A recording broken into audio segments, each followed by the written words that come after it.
નમસ્કાર મિત્રો, હું છું ભરતસિંહ સાવડા અને આપ જોઈ રહ્યા છો ભરતસિંહ સાવડા ખોડલ ફાર્મ. ખેડૂત મિત્રો, હવે મારે તમને ચણા વિશેની એક વાત કરવાની છે. તો ચણાની અંદર હવે આવતા રોગ અને ચણાની અંદર ક્યારે પિયત આપવું, કેટલો સમય આપવું, કેવી માટીની અંદર કઈ રીતના પિયત આપવું, તેમના વિશેની સંપૂર્ણ માહિતી આપવાની છે મિત્રો. અને એક આપણે નાની એવી રીલની અંદર આપણે થોડીક માહિતી આપી હતી અને એમાં મિત્રો બધે ઘણો રિસ્પોન્સ આપ્યો છે અને ઘણી કોમેન્ટો કરી છે અને તેમનો આપણે સંપૂર્ણ માહિતી આપવાની છે મિત્રો ચણા વિશેની. તો ખેડૂત મિત્રો, તમે યુટ્યુબ ચેનલ ઉપરથી જોતા હોય તો આપણી ચેનલને સબસ્ક્રાઇબ કરી, લાઈક કરી અને તમામ ગ્રુપમાં શેર કરી દેજો. અને ઇન્સ્ટાગ્રામ, ફેસબુક પર જોતા હોય તો લાઈક, ફોલો અને શેર કરજો મિત્રો. અને ઇન્સ્ટાગ્રામ, ફેસબુક પરથી જોતા હોય તો યુટ્યુબની એક વખત વિઝિટ કરજો. એટલે યુટ્યુબની અંદર તમામ માહિતી પણ આપણે કાયમને માટે મૂકતા હોય તો મિત્રો લાઈક અને શેર અને સબસ્ક્રાઇબ કરવાનું ભૂલતા નહીં. તો મિત્રો, હવે આપણે ચણા વિશેની વાત કરીએ તો આ ચણાની અંદર હવે આપણે લગભગ 1 મહિના ઉપરના ચણા થઈ ગયા છે, બરાબર. તો હજી તમને દેખાતું હોય છે આમાં રાવે રાવે ક્યાંય તડકાના બપોરને આપણે તડકાના હિસાબે જોતા હોય ત્યારે અમુક જગ્યાએ કાળા દેખાતા હોય અને અમુક જગ્યાએ લીલવણી દેખાતા હોય. તો મિત્રો, હવે તમને વાત કરીએ તો આપણે આ ચણાની અંદર હાથી હાકીને મૂકી દીધેલા ચણા અત્યારે લગભગ 25 દિવસથી એને પિયત આપેલું નથી. તો હવે ઈ ચણાની અંદર હવે આમાં ફૂલ પણ ઉઘડવા વર્ગી ગયા છે અને તમારી નજર સમક્ષ તમે જોઈ શકો છો એની અંદર હજી એકદમ કોર પણ ચાલુ છે, બરાબર. તો હવે મિત્રો, મારે તમને વાત એ કરવી છે કે આ જે ચણા છે એ ચણાની અંદર તમારે પિયત આપવું હોય તો તમારી જમીન હાંધાવાળી જમીન હોય તો એને પિયત આપવામાં એક વખત તમે ફુવારાથી પિયત આપો. તો ફુવારાથી અથવા જે આપણે રેન પાઇપ આવે છે એનાથી જો પિયત આપો તો ઘણા મિત્રોની કોમેન્ટ હતી કે ભાઈ ફુવારાથી પિયત ન અપાય, ખાર ધોવાઈ જાય છે.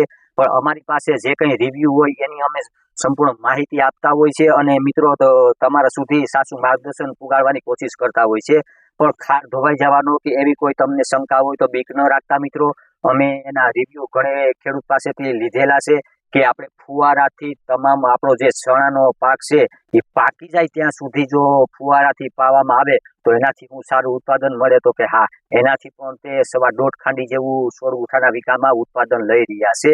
અને સેટ વાવેતર થાય ત્યાંથી પાકે ત્યાં સુધી ચણાની અંદર ફુવારાનું જો પિયત આપતા હોય છે અને નોર્મલ એવો ભેજ જ આપવાનો હોય છે, બરાબર. એટલે ચણા એક એવી વસ્તુ છે કે જે ચણાને તમે આપણે જે ગુણીની અંદર ભરીને કે ગોડાઉનની અંદર ભરીને રાખો તો પાણીનો સંગ્રહ કરી અને ગોડાઉન પણ તોડી નાખે છે, એટલો સંગ્રહ કરે છે. પણ ખુદ છોડને પાણી એટલું જોતું નથી, એને નોર્મલ એવો ભેજ જ જોતો હોય છે. તો મિત્રો, એને આપણે પિયત આપવામાં જો ફુવારાથી તમે પિયત આપો ને, જેમ આપણે જીરાને પિયત અપાય છે ને એ રીતનું આપણે માલ બેસવા વર્ગે ને ત્યાં સુધી એને નોર્મલ પાણીની જરૂર પડતી હોય છે. એટલે એના તંતુ મૂળ છે ને ઝીણા હોય છે, ખીલા મૂળ એક હોય છે. એટલે એમાં ટૂંકમાં શું છે કે એના મૂળ મજબૂત ન હોય એને હિસાબે વધારે પાણીનો એ સહન કરી શકતા નથી. અને એ મૂળની અંદર મિત્રો તમને મારે કહેવું છે કે આ મૂળ છે એકદમ લીસું અને સફેદ મૂળ છે, બરાબર. આની અંદર કોઈ પણ જાતનું આમાં રોગ અત્યારે દેખાતો નથી. અત્યારે તમે જોઈ શકો છો આને પાણી આપેલું જ નથી, જે વાવ્યા પછી ઉગી ગયા પછી કોઈ પાણી આપેલું નથી. તો હવે આમાં જો આ ફાલ પણ લાગી ગયો છે, તમે જોઈ શકો છો ફૂલ ઉગડે છે અને હજી કોર ચાલુ છે. અમુક જગ્યાએ લાંખો ખાવા વધ્યા છે. આ મૂળની અંદર કોઈ જાતનો રોગ નથી, બરાબર. હવે આમાં જો ક્યાંય અહીંયા બજરિયા બ્રાઉન કલરનો ડાઘ દેખાય તો એ મૂળની અંદર સુકારાનો પ્રશ્ન દેખાતો હોય અથવા તો એમાં કોઈ પણ જાતની ફૂગ ડેવલપ થતી હોય મિત્રો. પણ હવે મારે તમને કેવું છે કે આની અંદર તમારે માવજત શું કરવી. તો કે તમારી જમીન હાંધાવાળી જમીન હોય છે તો હાંધાવાળી જમીનની અંદર એમાં આપણે ખાસ જો પેસ્ટિસાઇડની વાત કરીએ તો મેટોલેક્સી મેન્કોજેબ છે, પછી ઝીંક, કોપર છે. આવી વસ્તુ જો તમે પિયત સાથે આપો તો એનાથી પણ ફાયદો થશે, અથવા મેટોલેક્સી મેન્કોજેબને તમે ઉપર સ્પ્રે કરો અને બ્લુ કોપર છે અને ઝીંક સલ્ફર છે, આ તમે જો એને પિયત સાથે આપી દો તો એનાથી સારો એવો ફાયદો થશે અને મૂળનો ગ્રોથ પણ સારો થશે અને સુકારો પણ નહીં આવે, બરાબર. સાંધાવાળી જમીનો હોય તો એની અંદર આવા પ્રશ્નો રહેતા હોય છે. અને નેમોટેડની વાત કરીએ મિત્રો તો નેમોટેડ ચણાની અંદર હવે 2-3 વર્ષ ત્યાં વધારે દેખાવા વર્ગી ગયો છે. તો મિત્રો, નેમોટેડ એટલે કે શું વસ્તુ છે તમને ખબર ખ્યાલ નહીં હોય. નેમોટેડ છે આપણા જે આ મૂળ હોય કોઈ પણ પાકના, એ મૂળની અંદર સાઈડમાં જે ગાંઠો બંધાતી હોય છે એ નાઇટ્રોજનની ગાંઠો હોય છે. અને નાઇટ્રોજનની ગાંઠો છે એ નાની હોય છે અને મૂળ છે ને તંતુ મૂળની સાઈડમાં હોય છે. અને એને તમે દબાવો તો પોચી હોય છે અને એને ફોડો તો એની અંદરથી બ્રાઉન કલરનું લિક્વિડ જેવું નીકળશે. અને જે નેમોટેડની ગાંઠો છે એ મૂળની વચ્ચે હોય છે અને જે તંતુ મૂળ હોય અથવા ખીલા મૂળ હોય એ જે એના જમીનની અંદરથી જે કઈ આપણા ખોરાક લેવાના હોય છે પાકને, એ રસ્તા બંધ કરી દે છે એટલે આપણો પાક નિષ્ફળ જાય છે અને ત્યાંથી વધ અટકી જાય છે, ગ્રોથ અટકી જાય એટલે પીળો પડી જાય અને સુકાય છે અને ત્યાંથી ગમે એટલું તમે માવજત કરો છતાંય કોઈ જાતનો ખોરાક લઈ શકતા નથી. તો એ ગાંઠને તમે દબાવો તો કડક હોય છે અને ગમે એટલા મૂળ હોય મૂળે અહીંયા ગાંઠ બંધાવી દીધી હોય એટલે એની અંદર કોઈ પણ જાતનો ખોરાક લેવાના રસ્તા બંધ થઈ ગયા હોય એટલે એ પાક આપણો ફેલ થઈ જાય છે, બરાબર. તો એના માટે અગાઉથી કાળજી લેવામાં તો પેસ્ટિસાઇડની વાત કરીએ તો મિત્રો એમાં જે કાર્બોફ્યુરન મોમરી આવે છે, કાર્બોફ્યુરન મોમરી અથવા બાયરનું વેલમ્પ્લાય, આ બે જ વસ્તુ એની અંદર સચોટ નિયંત્રણ કરી શકાય ને એવી દવા છે, બરાબર. તો એ તમે પેસ્ટિસાઇડની વાત કરીએ તો પેસ્ટિસાઇડની અંદર મિત્રો આ બે દવાનો તમે પ્રયોગ કરો એનાથી તમને જમીનજન્ય બીજી આપણે જે ઉપયોગી જીવાતો છે, અળસિયા છે એવી કોઈ, એને પણ નુકસાન થાય છે. તો બને ત્યાં સુધી આપણે પેસ્ટિસાઇડનો ઉપયોગ નથી કરવાનો, તો આપણે બેક્ટેરિયા બેઝની અંદર જવાનું છે. તો એની અંદર મિત્રો આપણે વાત કરીએ તો જે આપણે એન્ટોમા ટેકનોલોજી ધરાવતા એક બેક્ટેરિયા છે, કિસાન શક્તિના નેમા શક્તિ નામથી આવે છે, બરાબર.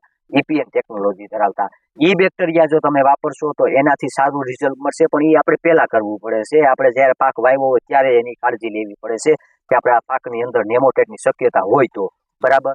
અને એ સિવાય તમારે હવે એની અંદર જો આ ફૂગ અને સુકારા આવા પ્રશ્નો જોવા મળતા હોય તો મિત્રો ટ્રાઇકોડર્મા અને સુડોમોનાસ આ બંને બેક્ટેરિયા વાપરો ને એની સાથે તમે પેસિલોમાઇસિન બેક્ટેરિયા વાપરો. આ ત્રણેય બેક્ટેરિયા વાપરવાથી તમારી પાકની અંદર ફૂગ પણ કવર થશે અને જે આપણા પાકની અંદર નેમોટેડની અસર થતી હોય ને એ નેમોટેડ પણ નહીં આવે મિત્રો. તો હવે મિત્રો એની અંદર આ પ્રયોગ કર્યો છે, પછી હવે આપણે ઓર્ગોનિક પ્રાકૃતિક ખેતી કરતા હોય છે તો હવે એમાં સુકારામાં ને બીજું આપણે નોર્મલ રિઝલ્ટ લેવા માટે અને પાકનો ગ્રોથ કરાવવા માટે થઈને તો શું આપી શકાય મિત્રો?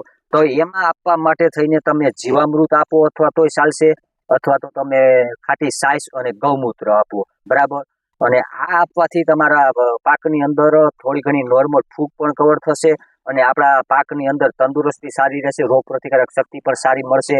તો મિત્રો આ આપણે ચણાની અંદર આ રીતના કરી શકાય છે. અને હવે પિયત વિશેની વાત કરીએ મિત્રો તો ઓછામાં ઓછું તમારી ઢાળવી જમીન હોય તો 15 થી 20 દિવસ અને એકદમ હમથળ ધકે પાણી હાલતું હોય અને ઠંડી જમીનો હોય, કોઈ રેતાળ જમીન છે, થોડી માટીવાળી જમીન છે, એની અંદર 20-25 દિવસ પાણી આપવાનું નથી અને એક પાણી તમે 20-25 દિવસ પછી આપો, બરાબર. તો એનાથી તમારા ચણાની અંદર 50% માલ થઈ જાય ને ત્યાં સુધી તમારે પાણી આપવાનું નથી. પછી આપણો જે પાક મોટો થઈ જાય ત્યારે જો એને તમે પિયત આપશો ને તો એના મૂળ મજબૂત હશે એટલે આપણો પાક બગડવાની શક્યતા ઓછી હોય છે અને આના મૂળ નાના હોય છે ને એટલે બગડવાની શક્યતા વધારે રહેશે. આપણો પાક પિયત ને જમીનની અંદરથી પાણીનો સંગ્રહ ખેંચી ન શકતો હોય એટલે વધારે પાક બગડવાની શક્યતા રહેતી હોય છે મિત્રો. તો આ રીતના તમે જો માવજત કરશો ને તો એનાથી તમને સારું એવું રિઝલ્ટ મળશે.